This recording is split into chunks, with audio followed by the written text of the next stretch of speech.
Hi, I'm Christy Conway with Charleston Home and Design Magazine, and I'm in this lovely home in South Windermere, West Ashley, with Mike Porter of Mr. Sparky and the Novitt couple here. This is Lee and Bill. So thank you so much for having us in your home. Glad to be here. Thank you. Glad you're here. Thank you. I'm glad to be here. So, Mike, tell me a little bit about this project. What exactly happened, and why did they need you? They needed us because they had hired a tree service company that came out and did some yard work to trim some trees, and the tree there was an accident, of course, and the tree had fell on the overhead service outside. In return, it caused a lot of damage through the home. So much damage that the Novitts had to call in the fire trucks, and they also had to get the power company to come out here and cut the power off so that the house was safe temporarily. What kind of experience did you have with that? That was a scary experience because when you looked outside, you saw a couple fire trucks there, the hook and ladder, EMS, and 2 police cars and a fire chief's car. It was quite a harrowing experience. See all these people lined up the block. Give the fire department credit. They did the job, and then we called in Mike, Mr. Sparky. While the fire trucks were still working, they got heavy before the firemen let us back into the house, and then they started work immediately. Okay. And what was it like inside the house at that time? The house was full of smoke. It was a very scary experience, and the first thing, my son lives upstairs, and he got a hold of me, and I went out and sat in the car with my oxygen because I didn't know whether the oxygen would explode or not. Right, that's definitely a concern. So is your oxygen tank plugged in then? Yes, I mean I have it on all the time. So it's, as I said, we shut that off, and well, we didn't shut it off; it went off. Right. But I have the portable tanks I take along with me when I go out, and this is what we use until I can get some more. Well, thank goodness. So what exactly happened to the electricity in the house? Why was there smoke? There was smoke because the tree fell on the overhead service, and it shorted out phase to phase, and there's no breaker that protects that on SC&G side. There's a switch, but it takes a lot of current in order to cause it to trip. So of course it was searching for a place to go. That's what electricity does. It looks for the shortest path to a ground. Because this house isn't grounded, right? Because the house wasn't grounded properly, it had nowhere to go, and it just traveled throughout the whole home. And in return, they saw smoke coming out of certain appliances. They saw the discharge of electricity jump from the dryer to the washing machine, and it finally jumped over on the copper water lines, and it was searching for a ground through that. So, I'm sorry, what was the question? Well, I just wanted to know exactly like how electricity travels, and does it ruin appliances, or how does that work? Yeah, absolutely. It's going to tear up appliances when you have a phase-to-phase short.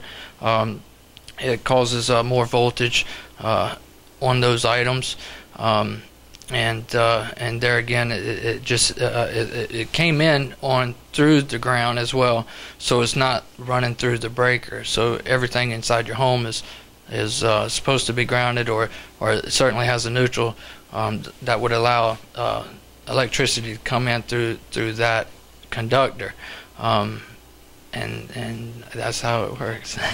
Okay. Well, so how old is your home, would you say? About 60 years old. We've been living in about 50 years. Have you had any other electrical problems before this? Nothing of any concern, just minor things. Did you know that this could have been a problem? No, I didn't. Yeah, I wouldn't have known either. Do you find this problem a lot in homes of this age?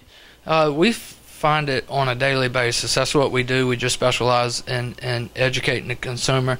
We get a call. We get called out. We do what we call a courtesy inspection, just to look for certain safety items that would prevent some of the things like this from happening.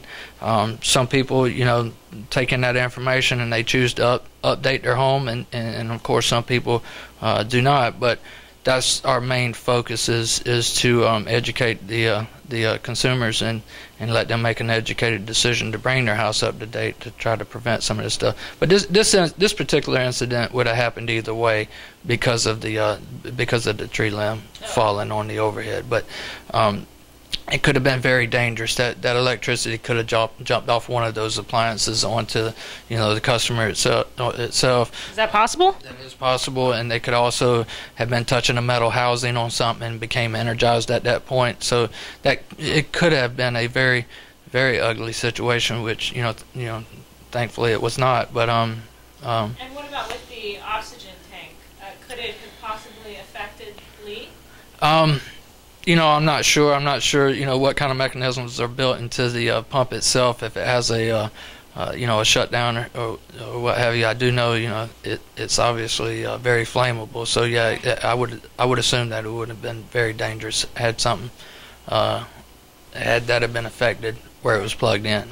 Now, for this specific project, how long would you say that they took to complete it? Well, they worked from, I guess, about 7:30 to 11:30 the night of the fire, and the next day they were here by 8 o'clock in the morning and worked, I guess, till about 7 o'clock.